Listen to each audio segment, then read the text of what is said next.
Hello, everybody, and welcome back to a new episode of the Benchwarmers Sports Talk podcast. And now, before we start, just a couple of really quick housekeeping items. So, unfortunately, we had an episode ready to go out last week, but the audio file corrupted before we could publish the episode. So that's why there was no episode last week. And what we talked about in last week's episode was essentially we want to start putting these out weekly on Sunday afternoons around the end of the 1 o'clock window and start of the 4 o'clock window for the football games. So just keep an eye out moving forward for these new episodes to drop every Sunday afternoon, and hopefully we won't get any more issues with audio corrupted files and any issues with that. But with that, we welcome you back to a brand new episode, and as always, my name's Labi, and I'm joined by Jacob. Jacob, how are you doing today? Hey, it's good, man. A little bummed out by what's going on in the world right now, going back into a lockdown. But hey, you know what? As long as we can keep you all entertained for about an hour, take your mind off some stuff in the world, then we'll keep doing that. Yep, for those of you obviously in the Toronto area, which is not all of our fans, which I do want to say, so shout out to everyone outside Toronto listening. Yeah, lucky you guys. Also, for everyone in Toronto, hope you're staying safe, and hopefully this second lockdown isn't going to be as bad. But there is still a lot of sports to talk about and a lot of sports to watch during this second lockdown. And one of the biggest things to start off with is the NBA draft and free agency. Oh, yeah. Draft went yesterday at about 6 o'clock p.m. Found out today, thank goodness this happened, Fred VanVleet will be back in a Raptors uniform. Labi, your thoughts on the 4-year, $85 million deal that brought Mr. Big Man, Bet on Myself, back to Toronto? Yeah, I think it's huge. Obviously, with the Raptors, I think Siakam is the number one piece that you build around. But Fred VanVleet's the next point guard of the Toronto Raptors. Because Kyle Lowry, his contract expires at the end of this season. And I think that if he re-signs, it will have to be for a lot less money, especially because the Raptors are going to target Giannis if he's available. But obviously that's an area for next year. But the big thing is obviously who will be replacing Kyle Lowry as he continues to age and eventually retires. And Fred VanVleet seems like the guy. He's still young. He's only 26 years old. This new 4-year contract, $85 million. It's a lot, but I think that's actually pretty fair. And especially considering VanVleet probably was offered more money. And I wouldn't be surprised if reports came out of him passing up on more money to stay in Toronto. I know that the Knicks were a team that was really interested in him, but I didn't see Fred VanVleet as being a guy who would go away just for money. Obviously, you want to get paid and you want to get paid fairly for, how good of a player you are. And that's why I'm glad the Raptors were able to commit this amount to him, because I think, like I said before, it's a fair amount of money. But I didn't see Fred VanVleet as the type of guy who would leave Toronto for an extra, $5-10 million. And it'll be interesting to see if reports surface about the other offers that he had. But no, like you said, I think that Raptors fans everywhere, certainly a lot of people here in the city of Toronto, are really happy to see Fred VanVleet stay, and including his teammates. And I think, Masai and GM Bobby Webster were talking about how their number one priority before doing anything else was re-signing Fred VanVleet. And as soon as he re-signed, Kyle Lowry was tweeting, how happy he was to see that get locked up. So, across the board, fans, teammates, media, the players, everybody are super happy that he's back. Yeah, honestly, as a Raptors fan, it's so relieving to finally get our biggest kind of biggest issue out of the way. We got obviously Serge and Gasol, who I think we're only going to keep Serge Ibaka, which I'm okay with. But yeah, VanVleet was a huge part to that 2019 championship. He kind of was up and down a little bit, but overall he was fantastic, and I think bringing him back was the far most important thing the Raptors could have done. Let's move on to actually the most recent signing, and that is someone the Raptors were actually looking at. It was Tristan Thompson of the Cavaliers, who is now a Boston Celtic for 2 years, worth $19 million. I think this is a pretty straightforward deal, which is it's confusing deal to me because, as we'll talk later, Boston lost maybe their best player or one of the best players. So to me, it doesn't really make a lot of sense as to why he would want to go to as why Thompson would want to go to Boston. But what are your thoughts on worrying about Tristan now in the Eastern Division and a higher up team? Yeah, I think this is a really good move for the Celtics, and I think it's a really good move for Tristan Thompson because you look at who the Celtics have, and obviously we'll talk about who they lost in a little bit. But, well, I mean, I guess I kind of have to talk about it a little bit in order to make my point here. But the Celtics have so many scoring options on this team. You know, they're going to probably run through Jason Tatum, but then they have Jaylen Brown. You know, especially Raptors fans in the playoffs saw that, oh my God, I'm going to blank on his name now. Marcus Smart, you know, he's not primarily a scorer. He's there for defense, but he made some clutch shots in that series with the Raptors. I think Marcus Smart was the difference in that series because normally he doesn't hit those 3-pointers, but maybe he's showing that he can be more of a consistent scorer. And so really what they needed at center was someone who could play defense and get rebounds. And Tristan Thompson plays defense and gets rebounds. And he did that on the Cavs, especially when LeBron was there. I mean, when you remember, this is a guy who has NBA Finals experience, has championship experience. And what was he doing in those games? You know, he'd have 5 points, but he'd have 15 rebounds and a couple of blocks. Yeah, and he was also and, part and of that's that. Sorry, all. No, that's all Boston needs. Sorry, that's all I wanted to say there. Well, yeah, he was also part of that 2016 championship team with LeBron who beat the Golden State Warriors, very famously of LeBron's block in that series. I don't know how I feel about it. Like he went from Cleveland, which is the basement, to Boston, which is the attic of the East. I don't know how much he's going to be able to add to the team, and especially because they just lost one of their big guys in Gordon Hayward, who actually went to Charlotte for arguably one of the biggest deals I've seen in a long time this year for this free agency. Gordon Hayward, who was injured most of last season, agrees to a 4-year deal, $120 million to the Charlotte Hornets. Is he being overpaid? Is he really worth $120 million for 4 years? What are your thoughts? Yeah, the interesting thing with a Gordon Hayward type of signing is a player like that has a couple of options. He can sign a team-friendly deal with a better team to be the third or fourth option, or a desperate team that just needs a star player overpays you. And so we saw Gordon Hayward went to the Celtics to be that third or fourth option guy.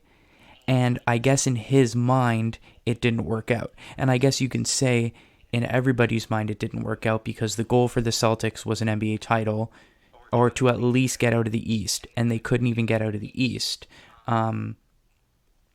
Obviously, the Celtics are back in that mindset of we need to at least get to the final. We should be getting out of the East. And I think that, just quickly one more point about the Tristan Thompson signing. I agree with you in the sense that he's a limited player and he has a very specific role, but I think that Boston's just trying to fill that role.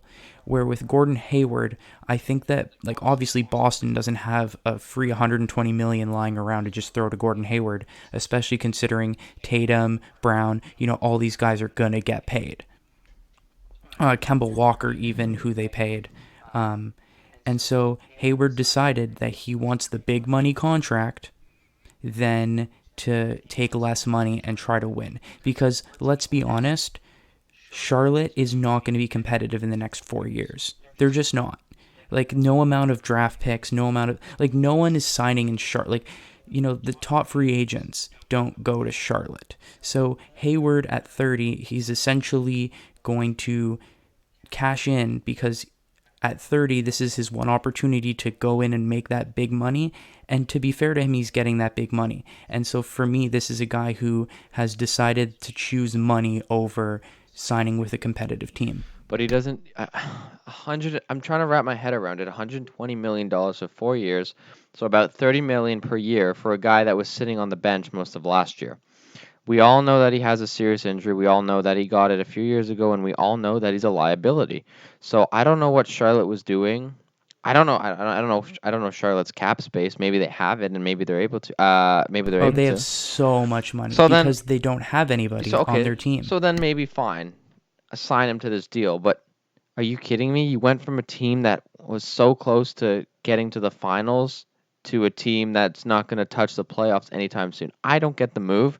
Obviously, I'm not Gordon Hayward. I don't know what's going through his mind. I don't know what he's thinking or what's going on. But if he wants to, listen, he can stay, and or he can leave, and that's totally fine with me because it doesn't affect me in any Yeah. way. Well, and that's the thing. I think he's 100% choosing money because if you look at this free agency class, there's really not too many names bigger than Gordon Hayward. I mean, you can argue VanVleet's bigger than Hayward, but he wanted to probably stay in Toronto. Brendan Ingram's a restricted free agent, and Anthony Davis, everyone expects him to re-sign with the Lakers. So Gordon Hayward is essentially the biggest name in this free agency period. And so he was hoping that one of these weaker teams would throw way too much money at him. Charlotte did, and he decided that he was going to take it. And I respect him for it. Chase your bag, man. I mean, yeah, chase your bag, and I'm all for that, and good for you for getting paid a lot of money. But you want to win. I don't know. Has he ever won? No, so actually the Gordon Hayward story is a crazy underdog story because he was in college, and I'm going to blank on the college he went to, but he carried his team to the national championship game and almost hit a buzzer beater in the finals to steal the national championship against, I believe, Duke. And I can't believe I forget the name of the school because Brad Stevens was the coach. And then Hayward went to the NBA, eventually made his way back to the Celtics, where Brad Stevens ended up going to. So he nearly won the national championship in college as an underdog, and he hasn't won an NBA title yet. He went to Butler. Butler. That's the school. Okay, so now he's going to go to how many more? One more injury to his knee, and he's done. His career's over. So he screws that up in Charlotte for the next 4 years, and they don't make the playoffs or even close to the finals, then it's kind of a career wasted. In my opinion, I think it's a career wasted. Obviously, like you said, I'd agree with you there. I mean, I think his thought process might be when I'm 34, I might try to sign a league minimum with a champion, like team. what Dwight Howard did. Or not what Dwight exactly. Howard. Yeah, do a Howard or a Rondo or something like that where you still play a small role and go for the chip. But like you said, with his injury history, who knows at 34 what kind of state he's going to be in. Yeah, and honestly, I don't get it. I would have stayed with Boston taking a team-friendly deal because even a team-friendly deal is going to be I don't know, for a 2-year, $50 million, which in my opinion is not a bad deal. Anyways, speaking of Dwight Howard, he's moving on from the Lakers, got his chip. He's moving to the 76ers on a 1-year, $2.6 million deal. Does this help the Sixers' chance? Or I always thought that the Sixers' problems were deeper than just free agents, than picking up a free agent at the deadline. I think their problem stem from much, much deeper. What are your thoughts on, is Howard going to make a difference to this team? I mean, he'll make a difference, but this is the deal that I don't understand. Because the Hayward deal makes sense in terms of money. And you can agree or disagree with it, but obviously money is a very strong incentive. I don't understand why Dwight Howard would choose to give up a pretty significant role in a championship team to go back up Joel Embiid. Because we all know that he's not starting at center for the Philadelphia 76ers. No, he's not. He just and he was getting starter minutes at times with the Lakers. especially when he was playing well, and especially when LeBron was, commending his performance. And as everybody knows, LeBron runs his teams. So if you get on LeBron's good side, you're going to be good. Like, there's a reason why the Lakers are shipping out all these young guys that LeBron doesn't care about and bringing in Rajon Rondo and last year Dwight Howard. And we'll talk about Rondo in a bit, I'm sure. Yep. But I don't understand this. Why would you voluntarily give up a significant role on the defending NBA champions to back up Joel Embiid on a team that can't seem to figure anything out? Sorry, go ahead, finish up. No, I just wanted to quickly mention, though, I do want to shout out the trade that the Sixers made, because they found a way to get rid of the Al Horford contract, and the fact that they were even able to pull that off is ridiculous. But they're still a long ways away from actually having a championship contender there in Philadelphia. And my whole thing is, the Lakers really aren't getting rid of anyone. Like, Davis is staying, LeBron's gonna stay. Like, all these guys, obviously Danny Green's gone, but he didn't make too much noise in the playoffs. So I don't get it. Why are you gonna leave a team that really got you to where, you got your chip, and then you're going to just leave him and go to the 76ers, who have had continuing problems? No, absolutely. Although, quickly, not to jump ahead to the next player, but the Lakers did not skip a beat after losing their center. They went out and they signed Montrezl Harrell to a 2-year deal. So, and you can argue that Harrell is a lot younger and can provide, basically what Dwight Howard was providing. So, I mean, it's Howard's loss. It's Howard's loss. He's going to look at Montrezl Harrell getting started minutes for the Lakers, and basically all they're asking Montrezl Harrell to do is play defense and get rebounds, because the scoring is going to go through LeBron and AD. And AD, yeah. And 2 years, $19 million. I mean, Montrezl Harrell making $10 million a year, and he's going to maybe pick up a chip over the next 2 years. I mean, I don't know if the Lakers are going to go back-to-back. A lot of the teams in the West, my personal favorite team right now are the Mavericks. I love Luka. He's my favorite player. These teams are starting to get better and develop properly. And here's the thing is, you need some veteran leadership on your team, whether you're Davis, Ingram, Dragic. Like, you need these guys to step up. And losing Dwight Howard could be a huge morale loss for the Lakers, because, like you said, LeBron liked him. And I think he was a really good team player and good morale boost. So you lose that, and maybe you lose maybe you just kind of shoot yourselves in the foot / the heart in that situation. I don't know about the deal. I really don't think it's a great idea for him to leave. Yeah, no, I agree with you there. But another big loss is, we talked about the impact that Rondo and Howard had. They've lost both of those players. Rondo going to the Atlanta Hawks, 2 years, $15 million, and this screams to me, we need to bring in a guy to mentor Trae Young, because if Trae Young learns under Rajon Rondo for 2 years, Trae Young already is one of the best playmakers in the NBA. If he learns under Rondo for 2 years, I don't even want to know what this kid is going to look like 2 years from now. He could be unbelievable. This is the perfect mentor for Trae Young. Well, yeah, and I think that was Atlanta's whole idea was, listen, Trae Young, we have a lot of potential here. We really can't screw this up. So let's bring in someone who's been, kind of been in the league a while, got his chip last year. He can win. We all know this. He got some good time with LeBron too. We're going to bring him in, and we are going to let him teach Trae and develop into that player that everyone expects him to be. Yeah, like you said, Trae Young in the next 2 years, hopefully, could arguably be one of the best players in the league. And it would be very interesting to see, with LeBron's downfall sure to come soon with his age, just who's going to take over that quote-unquote LeBron spot. So it's good to see. Maybe guys like Trae Young will step up, and we'll have to see what this future holds. And the Hawks are low-key making moves too. They still have Clint Capella at center, very solid. Trae Young and Rajon Rondo in the backcourt. DeAndre Hunter as a, up-and-coming young prospect. They also have Cam Reddish, and they just signed Danilo Gallinari. And you're talking about an Eastern Conference that's not very deep. I know they were absolutely awful this past year, but give these players an extra year of development, given the fact that the season's starting later than usual, so they have even more time between seasons to improve. I think the Hawks could be a borderline playoff team, especially in the East. Like, they could be the 7 or 8 seed this year, no problem.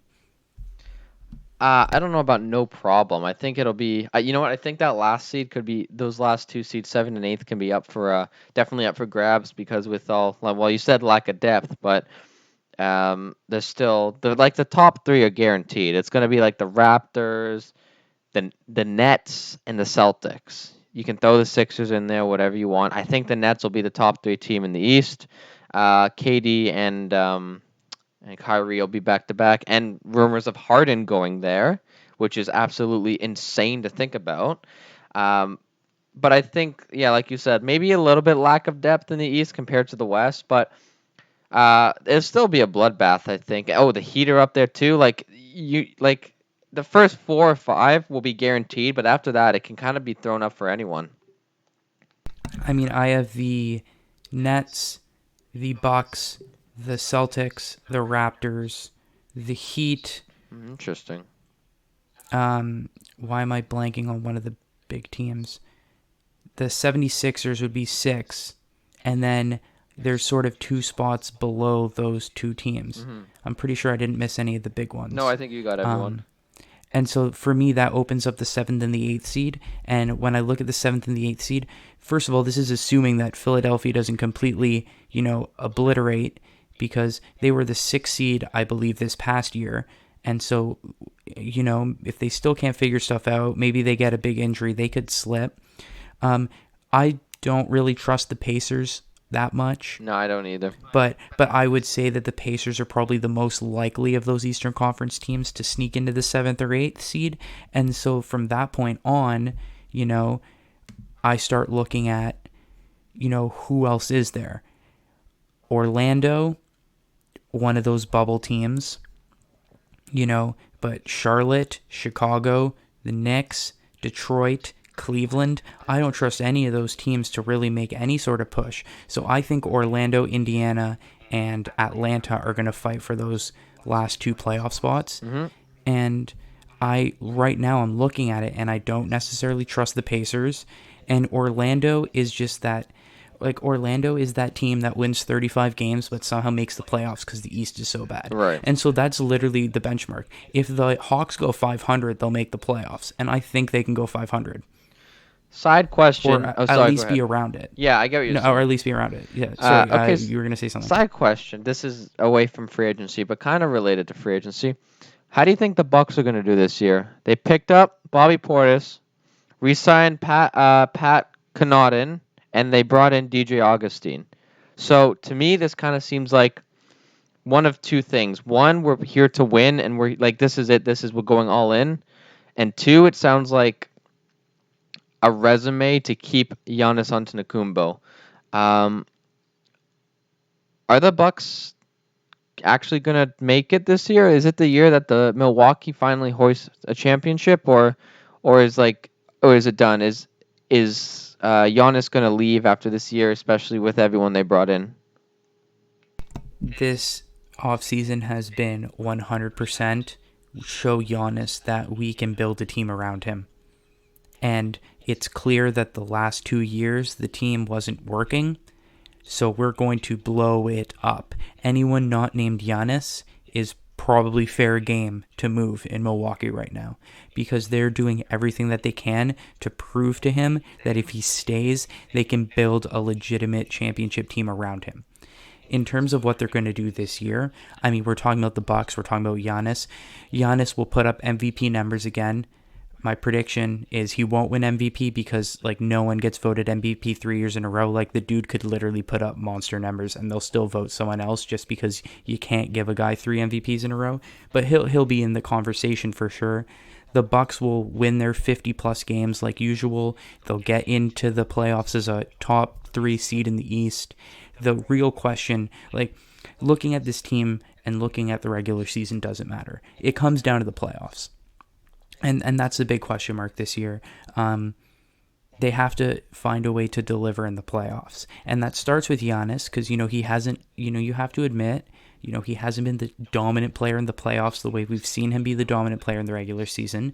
So I'm definitely not blaming entirely the supporting cast. It starts with him, but ultimately the Bucks need to do something. And if they don't, you're talking about forget about coaches and the bench players leaving. Like you said, you're at a position now where Giannis could walk as a free agent next year, and I really don't know what he's going to do. I really don't. I think the big problem with the Bucks is, well, they just have never had it. They've never, like Toronto with DeRozan, never had that one player they needed. That one player who they ended up bringing in, which was Kawhi Leonard, which was the final piece of the puzzle, and they won the championship. I don't think the Bucks did that this offseason. I don't think they brought in that one guy who they need to put them over the top, because that one guy has always been Giannis. They've always expected Giannis to be that Kawhi Leonard of the Toronto 2019 team. They've always wanted him to be LeBron of the 2016 Cavs team. But he hasn't done that.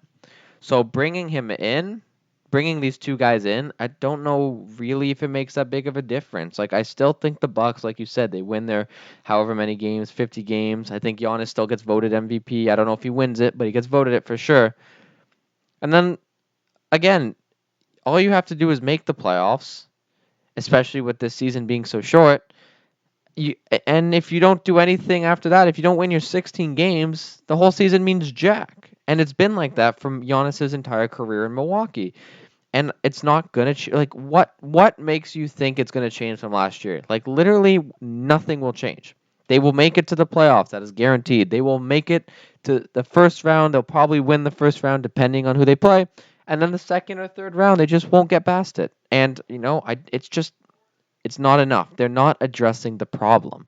And I don't really know what the problem is. It's they choke, but I don't know how you fix that. But the Bucks, Giannis will want out if they don't win it next year. This is it. If you screw this up, you're done. I wouldn't say that's a formality. The 2 points that I want to make is, number one, you talk about Milwaukee needing him to be a Kawhi guy that he was in Toronto, or a LeBron guy. And I think those are two separate pieces. Because, and I heard Stephen A. Smith talking about this, saying that Kawhi needs to be the leader of the Clippers the way that he was the leader of the Raptors. Kawhi Leonard wasn't the leader of the Raptors. He was the best player on the Raptors. He was the person who put up the most points. But the leader of the Raptors was Kyle Lowry. So Kawhi morally, yes, but if you look Kawhi didn't need to be the guy, because Lowry was the guy. Kawhi just needed to quietly drop his 30 points. How do you quietly drop 30 points as Kawhi? Kawhi was the guy. That's literally what he's done his entire career. Kawhi was never the guy in San Antonio, because in San Antonio he was sitting behind 4 Hall of Famers, and he was not the guy in Toronto because everyone kind of knew he was only going to be here for 1 year, and the entire city of Toronto is obsessed with Kyle Lowry in a way that everyone outside of Toronto doesn't understand, but everyone inside Toronto 100% defends it. And now he goes to the Clippers, where he needs to be not only the primary scoring option, but the face of the franchise. And that's where there's the distinction. LeBron is the best player and the leader of every team that he's been on. Kawhi Leonard has never been the leader of the team he was on until he came to the Clippers. And so with Giannis, he's still young, so we need to figure out which one is he. Is he the Kawhi player who will be the best player on the team but can't be the leader of the team? Or is he the LeBron where he can be the best player and the leader? And I think that this is a year where you're going to figure out which one of those players he is. First off, I just want to disagree with you. I think you're wrong in the sense that Kawhi wasn't the player when he came to Toronto. Everyone, because he was only here for a year, he was expected to do what he was supposed to do in San Antonio. He wasn't a leader in San Antonio because, like you said, he had 4 Hall of Famers in front of him who led the team. Kyle Lowry, when he wasn't playing well, who did you lean on? And Kyle Lowry did not play well in some of those games, but Kawhi never had a game under 20 points. He never had a game under 25 points. You want to know why? Because he led that team. That team rallied around him. Lowry That's was different. That's different than being a leader. but that's what I'm saying. I would not agree with. I do not think that the team rallied around Kawhi Leonard. I don't think they did. They rallied around Kyle Lowry. They rallied around Fred VanVleet, but they didn't rally around Kawhi Leonard because he's not that figure. He's not that guy off the court. On the court, he will give you 30 points and he won't say a word while he does it. And then off the court, Kyle Lowry and Fred VanVleet and all of these, and the Pascal, or not the Serge Ibaka's, who, are the great with the media, great with the city. Those are the people who are going to do all the press conference and the rallying and everything like that. Because the Clippers this year, from an off-the-court standpoint, were a nightmare. And it's because Kawhi Leonard is not a leader like that. I still think you're wrong, man. I really do. I think when you look at what Kawhi did in San Antonio, obviously he was able to get away with being silent. He came to Toronto and he started playing like Kawhi did, like Kawhi. And all this Toronto media is like some of the worst and best media in the world. Like, this, Austin Matthews, when he had that incident in Arizona, you're telling me that if someone on, like, I don't know, Washington or someone on, New Jersey did that, the publicity would be like that? No, it's because it's Toronto. And when Kawhi came here, he was expected by the media and then by the fans that he was going to lead this team to victory. That is why we brought him in. Kyle Lowry could never get it done with DeMar. Granted, they were best friends. Granted, they played together well. Kyle Lowry never led his team with DeMar to a finals and never won the championship. So you bring Kawhi in, who's been silent most of his life, but he won 2 MVPs. Or he won an MVP in San Antonio, and then he won a second with Toronto. He won an MVP in San Antonio, but barely anyone knew it because, again, overshadowed by all the talent he had with him. And then he comes to Toronto, and, bro, people were buying Kawhi shirts even before he was signed. When rumors and then the deal was signed, jerseys were starting to get sold. But you want to know why? Because he was going to lead this team to victory, and he led this team to the championship. He came in. He did his year. He did his time. He didn't want to play here at first. Obviously he changed his mind and he ended up really liking Canada. But to say that Kyle Lowry is a leader over Kawhi when he was here is kind of an overstatement, and I think it's kind of just wrong because Kyle Lowry, granted, he's a great player. Don't get me wrong, and morally, he's a great person. Like in the locker room, I'm sure he's fantastic. But when I say you lead a team, you also have to lead a team to victory. And Kyle Lowry could never get it done with DeRozan. Now you bring in this guy, Kawhi. Kyle Lowry can do it with Kawhi. Siakam can do it with Kawhi. VanVleet can do it with Kawhi. Like all these guys rallied around Kawhi because Kawhi put the team on his back, scoring 30 points almost every single game against the Bucks and against the Warriors. Kyle came clutch in Game 6, scoring like the first 11. Granted, don't get me wrong, he was still producing, and I'm not taking it away from Kyle. But when you look at the teams like LeBron, like you said, he's a leader both on and off the court, and I agree with that 100%. And then you look at Kawhi, he's a leader on the court, but off the court it's someone else, or it's just not him, period. It's because he was overshadowed most of his career. Like Tim Duncan was on the team he was on. How is Tim Duncan not going to be talked about? Like that San Antonio team was legendary. Like that team was ridiculous with talent. And Kawhi was that missing piece that everyone needed here in Toronto. I'm just saying, I think Giannis needs to be either, I agree with you. He needs to be, you need to figure out, is he going to be a Kawhi on San Antonio? He's going to be quiet, relying on others? Or is he going to be a LeBron where he's the reason why they make it to the finals? But he hasn't proven either, so I guess this is a do or die. Sorry. Yeah, no, I think if you were to ask real Toronto Raptors fans. Oh, okay, I see how it is. Okay. No. Not saying that you're not a real. Okay. What I mean is people outside, because if you talk to Americans, they believe that Kawhi Leonard fell into our laps in a trade, and he did everything himself, and oh my goodness, Kawhi Leonard is incredible, and that But are they is wrong? I mean, falling into our and laps, they're maybe. 100% wrong. They're 100% wrong, because if it was, they make it seem like Kawhi Leonard is the only reason the Raptors won the championship, and that is why people were claiming that Kawhi Leonard was the best player in the NBA. They were saying he was better than LeBron. They were saying he was better than Giannis, because they attributed everything to him. If you were to ask Toronto Raptors fans who the most important player on the 2019 championship team was, the only correct answer is Kyle Lowry. The only correct answer is Kyle Lowry in terms of who was the most influential, who was the most important player for the franchise. It's Kyle That's Lowry. The 100% greatest different. Raptor of all time is Kyle Lowry. That is And I'm 100% sorry, but different what you Kawhi said. Leonard doesn't even crack the top three.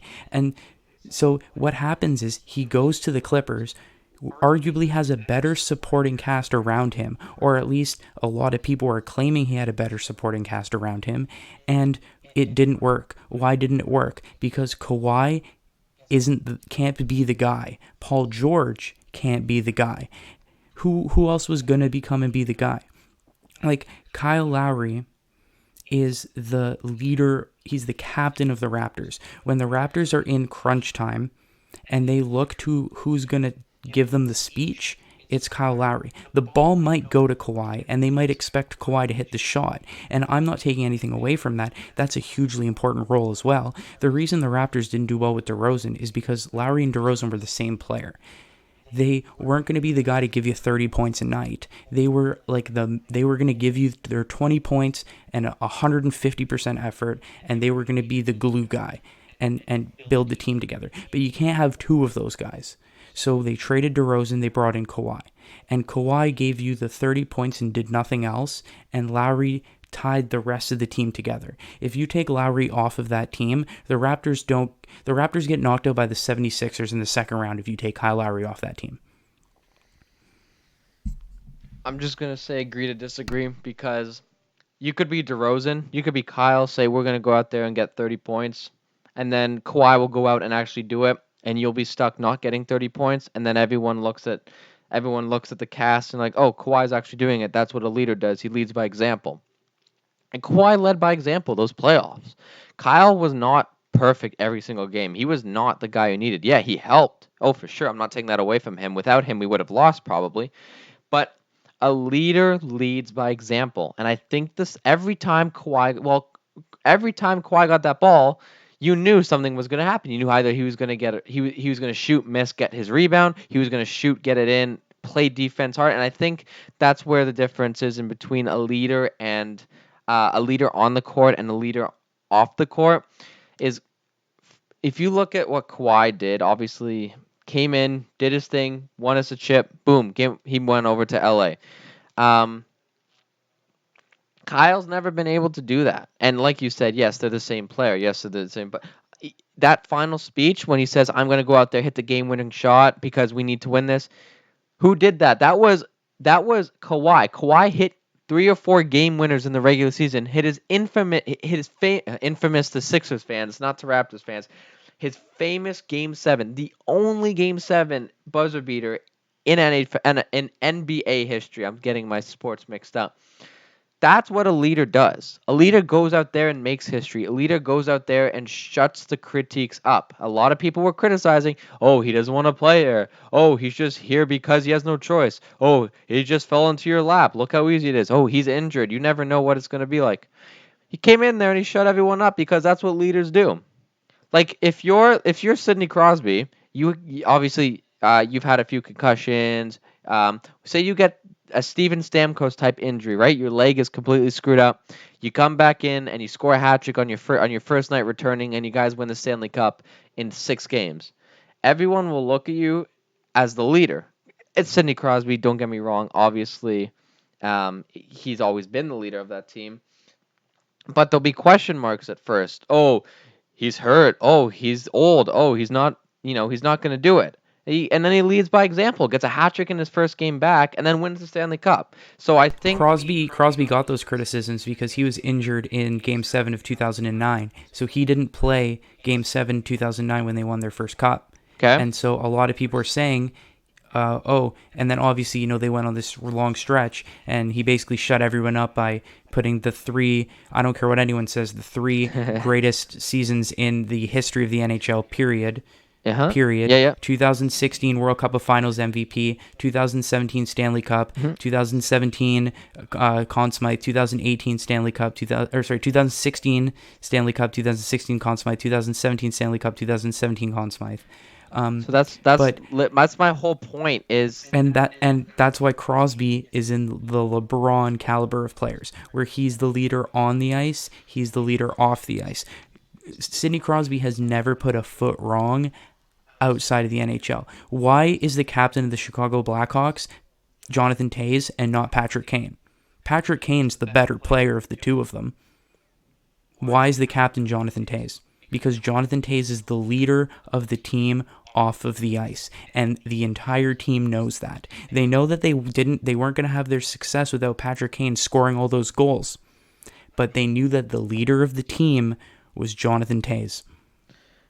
Anyways, moving on. Agree to disagree, and that's totally fine.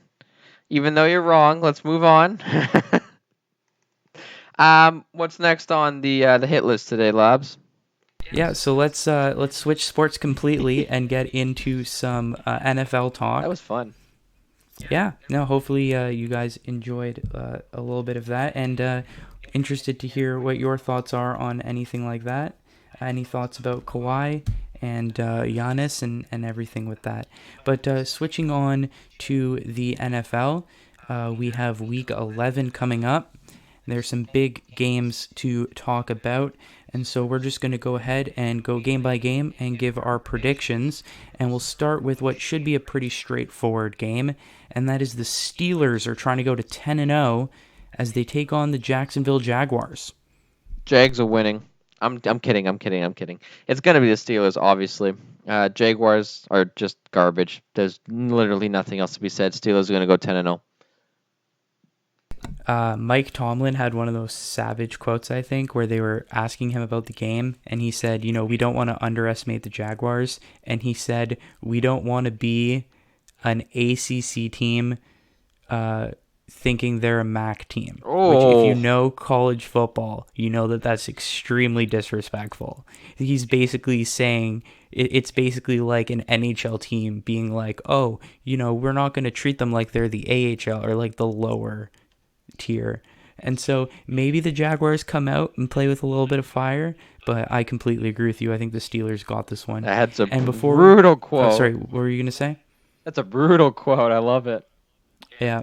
And the last thing I do want to mention about the Jaguars, though, and I kind of want to champion this idea because I think it's hilarious. So the Jaguars traded one of their best players at the beginning of the season, Yannick Ngakoue, to the Vikings, who then traded him to Baltimore. But the important thing is, in the initial trade with the Vikings, there's a rule that if he makes the Pro Bowl, the fifth round pick becomes a fourth round pick.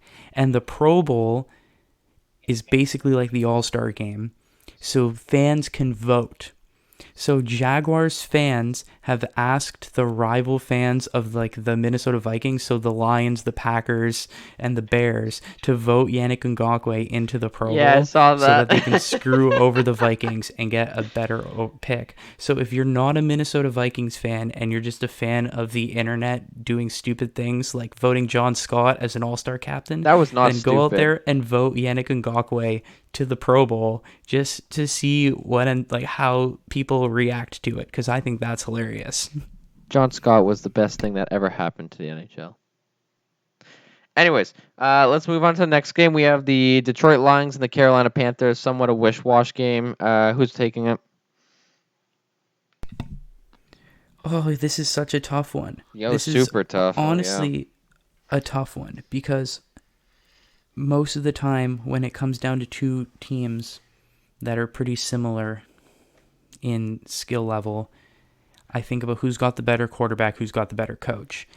The Lions have the better quarterback by a Pretty substantial margin. But the Panthers have a better coach by a pretty extreme margin. But the coach can only do so much. It's all when you go on the field is who can throw the ball longer and get more touchdowns. That's very true. That's very true. But I think NFL coaches have the biggest influence on the games because they call the plays.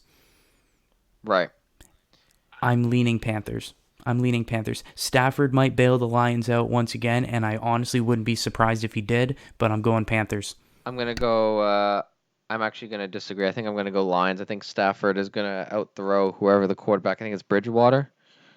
Yeah, it's Bridgewater. Yeah, Bridgewater's not elite, so I'm going to go Lions on that one. Patriots and Texans. This should actually be fairly straightforward if you're a decent common sense football guy, Lab. Oh, wow. You're just going to throw me under the bus there if I say the wrong thing? Honestly, I don't think this is a gimme game for the Patriots. I think the Patriots will win, but I don't think it's as gimme of a game as you might be making it out to be. But I am taking the Patriots. I'm going to take the Patriots. I think they're going to beat them by a long slide. I think Cam Newton's going to have like 3 rushing touchdowns because that's what Cam Newton does. He'll have 2 fumbles, but he'll have rushing touchdowns. A rematch. I believe. Nope, not a rematch. I lied. I thought they played last year. The Titans and the Ravens. Labi, your thoughts? Now I'm so confused because I swear this is a rematch. Didn't the Titans knock the Ravens out last year? No. The Chiefs knocked out the Ravens. Oh, maybe I'm just getting Wait a second. It is a rematch. Yeah, I'm literally pulling it up. As I talk about the game, I'm going to pull it up because I swear your initial prediction was correct. We're a sports talk podcast that doesn't know anything about sports. Yeah. Tennessee Titans 28, Baltimore Ravens 12. No, you see, we just have to trust our instincts because we're so good at sports, our instincts are always right. Oops. Not always right, but most of the time. On that note, I'm going bold. I'm saying the Titans win this game. I think that the Ravens, they lost last week, right? Yep, Ravens have lost 3 in a row. There you go. I'm just gonna stick with the hot hand here and say the Ravens lose again. I agree. Yeah, the Ravens have looked pretty awful, so I'm gonna go with the Titans on this one. All right, the next game is the Eagles and the Browns. I'm gonna let you lead this one off as a big Browns fan. Yeah, and very not honored to be. I think the Browns are going to win just because the Eagles are garbage. Carson Wentz is garbage. They're leading their division 3-5-1 or something. That's garbage. Browns obviously, I think they're 5-4, 6-3. I don't actually remember. They are 6-3. Okay, although it does not sound like it. The amount of criticism they've received, they're actually doing really well. I mean, watching some of those games have kind of been a little bad. They've only squeaked out a few. They've only had that really good, they've only had 1 or 2 really convincing games. Some of those wins they kind of didn't deserve, but I think the Browns are going to go to 7-3 this week. Yeah, it's crazy because the Browns have not looked good. No, they haven't. But the thing is with Baltimore, compare them to Baltimore, is Baltimore is not able to win those games. The Browns are somehow winning them. Yeah, it's crazy to believe that the Ravens are 6-3 and the Browns are 6-3. Yeah.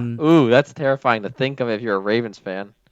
As a Giants fan, I very badly want the Eagles to lose because I think it would be the most New York Giants thing to win the division at 5-11 and then win the Super Bowl because that's just so New York Giants because their Super Bowl wins where when they were wildcard teams at 9-7 and then they beat the 18-0 Patriots, that makes no sense. Here's a hot take. For you.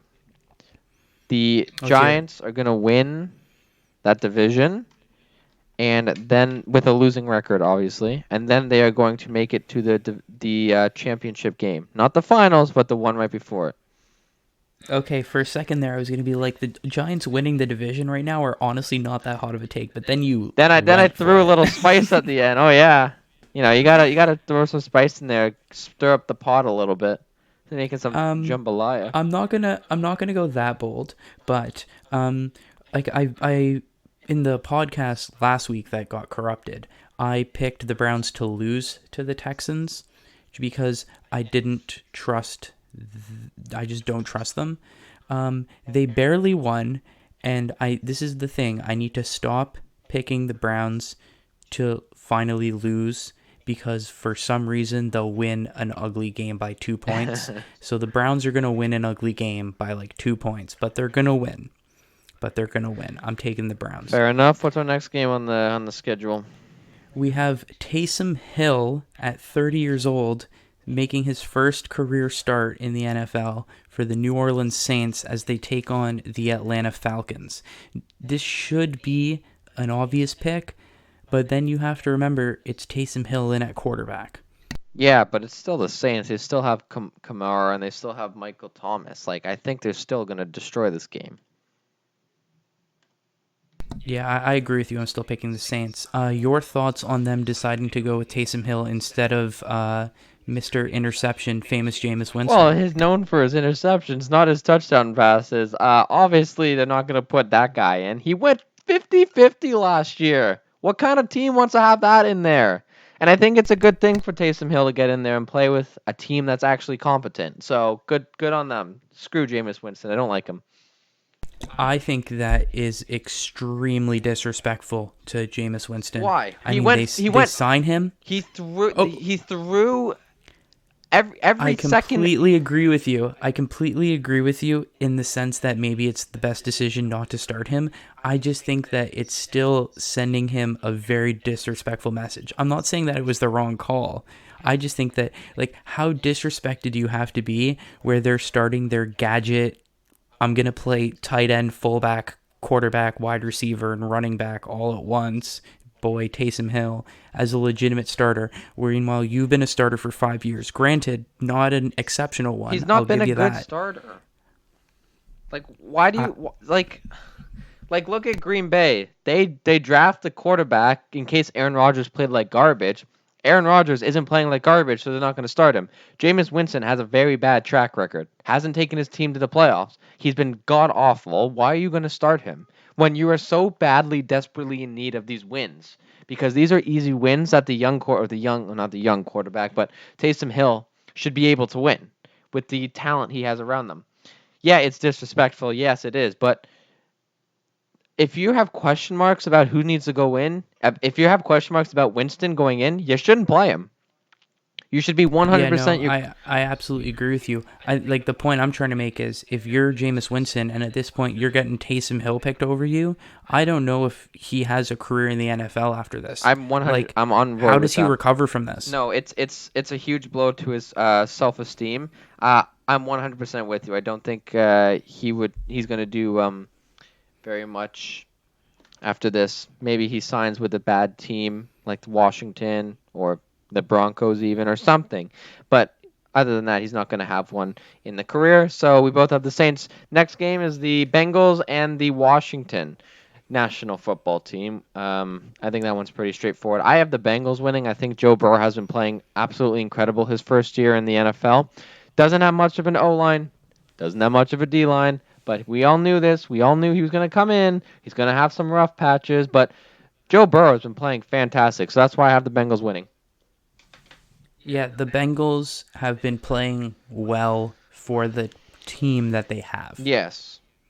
And so for that reason, when they play a team that is equally as bad as them, like the football team, Yep. I do think that they are going to be the favorites. And I am leaning Bengals to win this game. And it's so funny how we're still not used to, like, we're like, it's the Bengals against the, oops, I can't say that, the Washington. The Redskins. Oh, I can't say that. I agree with you. I think the Bengals are going to win. And so that's the early window games. We get into the late window games. Part of me wants to just skip Jets and Chargers, but honestly, if any team's going to find a way to lose to the Jets, it's going to be the Chargers. I say 17-point lead starting in the third quarter. That's when they downfall.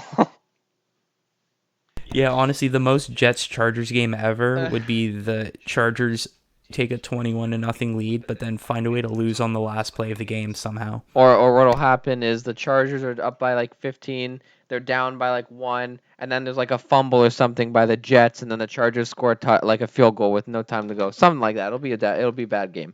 I have the Chargers. Yeah, I have the Chargers as well. Broncos And I and think the sorry, go next ahead. game we don't have to spend too much time talking about either. Dolphins and Broncos, your thoughts? I am liking the Dolphins. I mean, I don't like the Dolphins because they're scaring me as a Bills fan, but they're a very good football team right now. Everything seems to be clicking, and Tua has been excellent, and Tua, I think, is going to take his team to the playoffs. Obviously, I don't know how far they're going to get in there. I have the New York Giants going further than the Dolphins, so we'll see where my head is at. Maybe if I got some fresh air or something and didn't stay in this basement forever. I think Tua's going to take his team, and he's going to go 7-3 on the season. I think now's, since you mentioned the Bills, now's as good a time as any to point out DeAndre Hopkins is a monster. I don't want to talk about it. It was a great catch. Don't get me wrong. I don't want to talk about it. 3-man coverage, still couldn't do jack. But I agree with you. I think the Dolphins are bringing a real threat to the Bills to win the division. And I know they still have to play one more time, I believe. I think it's one more time. I think you're 100% right there. And that is going to be a massive, massive game because the way it sounds like it's going, that could be a significant game. They play in week 17. They will play the last game of the season. And so maybe at that point it will be wrapped up. Maybe. But or that could be Dolphins, that could be a good game. Dolphins are certainly doing all they can to stay alive in that division, and I think I agree with you. It continues with a win against the Broncos. Cowboys and Vikings. Ugh. Two wastes of franchise. Pretty much. Who do you have? I really don't want to.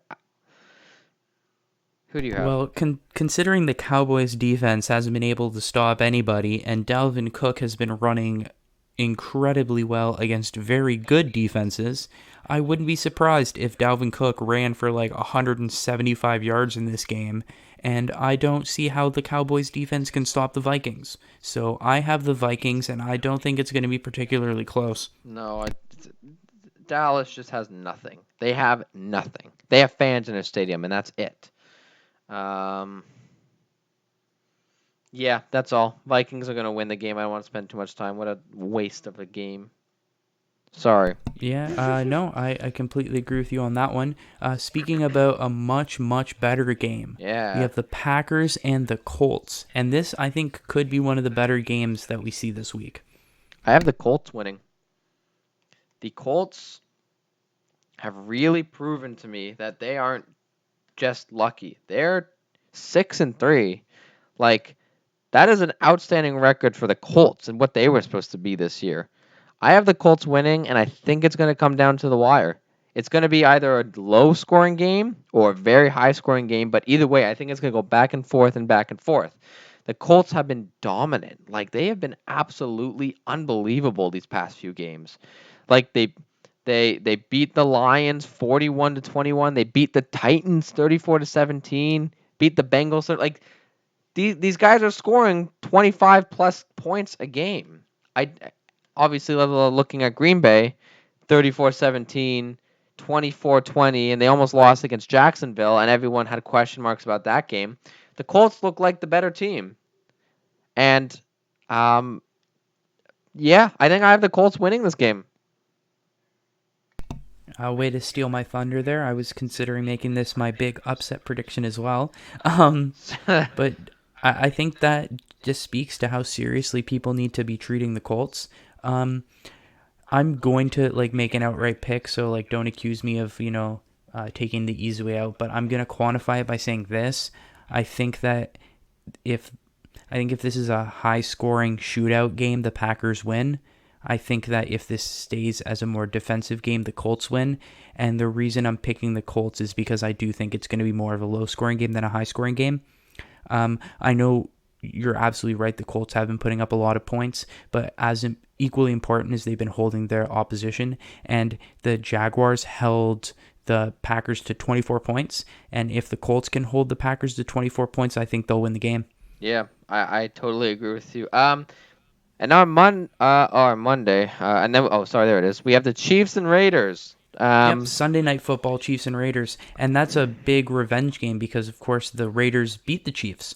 Their only loss on the season came from the Raiders.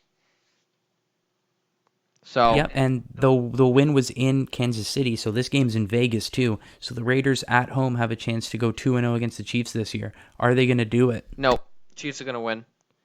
I'm telling you, Chiefs are gonna go either 14-2 or 15-1.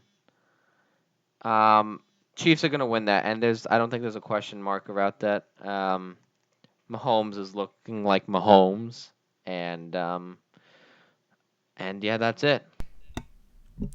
This is going to be a very good game. I agree. I think it's gonna be this like Green Bay. It's gonna be a is great game. Sorry. no. You're good. This is going to be another big test of how good are the Raiders. Like, how good are they actually? Because, this is a team that lost to the Patriots pretty badly and lost to the Buccaneers really badly, but have beaten the Chiefs, have pretty much embarrassed the Browns, beat the Saints. So I still don't know if this team is for real or not. I think that if they keep it competitive against the Chiefs, then we need to start really taking this team seriously. But I agree with you. I think the Chiefs will win, but I am very, very close to picking the Raiders again. Okay. I think it's going to be that close of a game, but I do think the Chiefs will win. And finally, our last game of the week, Monday Night Football, the Los Angeles Rams and the Tampa Bay Buccaneers. Labi, your thoughts? Since I'm going first, I get to make the bold prediction, even though you're probably picking the Bucs. I'm picking the Rams. Yikes. I'm picking the Rams because I think that, especially with the Thursday night game, you have the Seahawks beat the Cardinals. So the Seahawks are 7-3. The Cardinals are 6-4. The Rams are 6-3. They want to keep pace in and around that division. And I mean, the Bucs have looked really, really, really, really good the last few weeks. They have. So I wouldn't be surprised if they turned up and they won. But I think that the Rams are going to treat this as a statement type of game to prove to everybody that, the NFC West isn't just about the Cardinals and isn't just about the Seahawks, and that the Rams can play too. So I think I'm picking the Rams to win this game. You already picked mine. You already know who I want. Bucks are going to win this, and I think the Bucks are going to smack LA. It's in Tampa, which is already a problem for LA. But it's Brady, man. The Bucks are 7-3. They're at the top of their division. They're tied at the top of their division. But Brady came back from a 38-3 loss and doubled up on the Panthers. Absolutely slapped them around. Like 3 touchdowns, 341 passes, 28 of 39. Absolutely ridiculous. And I think he got all the Antonio Brown drama out of the way and all of that garbage. So I think the Bucks are just the team that are just to be messed with right now. Like, I think they're going to win. Yeah, no, I mean, the Bucks certainly look really, really good. But remember, this is the Rams team that beat the Seahawks last week. Yeah.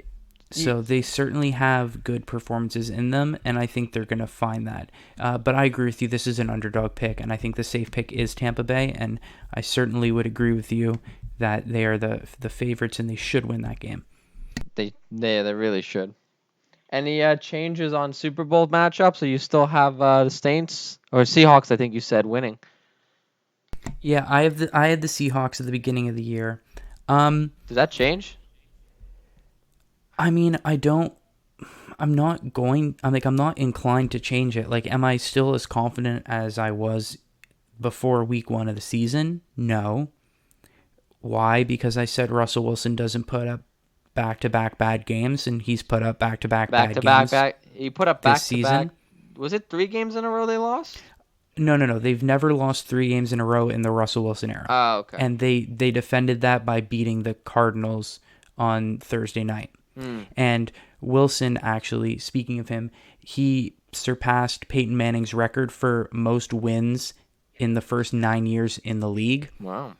So, like, I think people just don't realize how good Russell Wilson is because he's playing at the same time as like Breeze and Brady and when Manning was playing. But, Russell Wilson, if he keeps this up, might retire as a top 10 quarterback of all time. Like he's that good. If he can obviously keep his performance up for another 10 years, which, who knows if he's going to be able to do that. That becomes the big question. Obviously, way easier said than done. The thing I didn't count on is I didn't count on the Cardinals being this good this year. Yeah, I 100% agree with you on that one. And if the Seahawks were still comfortable in the division, I'd be very, very confident in this pick because I trust them to win playoff games.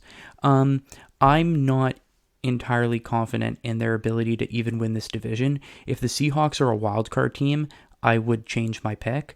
But as of right now, the NFC West is as wide open as it could possibly be. Like the Seahawks, the Rams, the Cardinals in the NFC West, they could go places. The Packers, the Saints, and the Bucks could go places. And then one of these fringe teams is going to be especially because there's 3 wildcard teams. I'd imagine that the Rams and the Cardinals take 2 of the 3 wildcard teams, but that means that a Bears team, a Vikings team, a Lions team, one of those teams is going to sneak into the playoffs.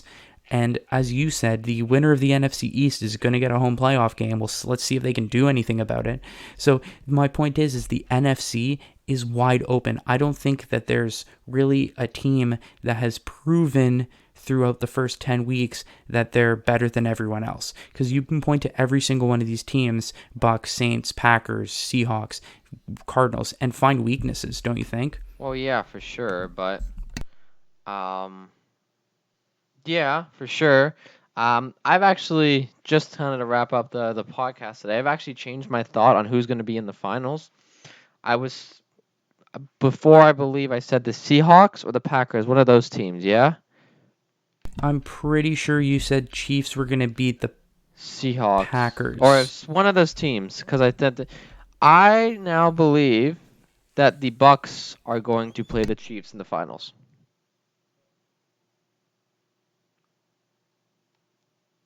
You see, that's a bold prediction, and I think it's very similar to the Seahawks prediction, where if the Bucks win the NFC South, I'd be inclined to say that has a good chance of happening. But if they don't win the NFC South and have to be a wild card team, I don't see them being able to do a lot in the playoffs, just because being a wild card team and having to go on the road and doing all of that. But if they were to win their division, I think that's a pretty strong pick. I'm surprised, though, you're still confident in the Chiefs. You're not switching to the Steelers. Nope.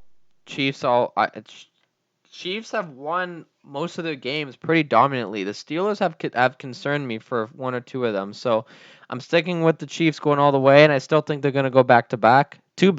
I still think they're going to win 3 in a row. But I think the Bucks are, especially with Drew Brees out, it's a clear path for Brady just to absolutely go Brady and beast mode in the playoffs and just take his team to with Antonio Brown, Mike Evans, and then you got the good running game. The defense is starting to play defense. It just seems like everything's clicking for them. Yeah, I can definitely see that point. You see, for me, if I was to switch anything, I might switch and say Chiefs over Seahawks instead of I had Seahawks over Chiefs. I'm still going to stick with Seahawks over Chiefs. I'm sticking to that. But my initial thought was that the AFC would be so good that all these teams would trip up on each other. Even the Chiefs. I thought that the Chiefs would go 13-3. The Ravens would go 13-3, which at this point 13-3 is the best for them. So I guess I was kind of right about that. But the Steelers would also lose 4 or 5 games just because all these dominant teams had to play each other. And we haven't seen that because we have the Steelers at 9-0, we have the Chiefs at 8-1, and those are the 2 best teams in the NFL. And in the NFC, you have way more balance. And we sort of see in the NFC what I thought would happen in the AFC. So right now, it looks like we're on a collision course for a Steelers-Chiefs AFC Championship game, and I would be very excited by that. Well, I'm not saying that's not going to happen. I just said the Chiefs are going to beat them. No, absolutely. And you see, this is the thing, though. I think that can the Chiefs go into Heinz Field and get a win? Oh, yeah. Maybe in COVID sure. times, but going into a packed Heinz Field in the Steel City, that is a tough ask. I don't care how good you are. It's tough. Not impossible. It's tough. And I think Mahomes will pull it out. He was down by 24 points last year against the Texans and won. Bill O'Brien doesn't count. They were up by 24. What's your 24 points? That is yeah. No, I. So I know. what is Bill O'Brien? Yeah, we know Bill O'Brien's a piece of garbage. Obviously, he's a terrible coach and even a worse GM. 24 points he rallied. They scored like 30 points in 10 minutes. That's unbelievable. Yeah, I'm pretty sure it was 41 unanswered points or something ridiculous like that. So no, I definitely I definitely agree with you. I think that the Chiefs are the favorites. I just think that if the Steelers have home field advantage, it's going to be tougher than it already would have been. That's all I'm trying to say. But no, I think that you're right. I think that talking sort of about Super Bowl picks or sort of how we think the landscape has maybe changed in the NFL after 10 weeks, it's a good point to kind of look back. And as I think we've both talked about, either way, we have some really good regular season games down the stretch, and it seems like there's going to be some really good playoff matchups to look forward to. I totally agree with you, Labi. Yeah, and I think that that's a perfect time to wrap up NFL talk, and I know we're going a little bit long, so I just want to give you 30 seconds to talk about the Toronto Maple Leafs reverse retro jersey. Garbage. My dad's like, it's not that bad. They're brutal. They have so many things you could have gone with. Daryl Sittler, you could have had a reverse St. Pat's. You could have even had the 2013 ones. Nah, we're just going to throw Toronto fans under the bus. All I know is I'm going to buy me a Nordiques one whenever they come out, and that's that. Nice. You might be a little bit wary about buying the American team's jerseys, though, because I've said I had very low expectations for the Penguins jersey because historically, especially very recently, our alternate jerseys have been hot garbage. Looking at you, mustard all yellow jersey. But look at it's iconic. You have the Lemieux era jersey. And that's what I'm saying. I'm actually really impressed with the jersey that we have. I think it's actually pretty good. And I was looking at potentially buying one until I found out that it was $240 American. Oh, yikes. Add conversion rate, add $60 international shipping, because thank you, Pittsburgh Penguins, for only selling them through their American retailer. We love that. So looking at a total price of $395.80 Canadian, I believe it was. So I will not be buying the reverse retro Pittsburgh Penguins jersey for at least the short while until I can find a way to, get it through a Canadian website, because I'm not paying American exchange and $60 international shipping. So, I mean, if the Pittsburgh Penguins, for some reason, are listening to this and want to hook up a Canadian fan with, I'm not even looking for a free jersey. If you, just want to sell out, in Canada, with Canadian dollars, with, free Canadian shipping, that would be much appreciated.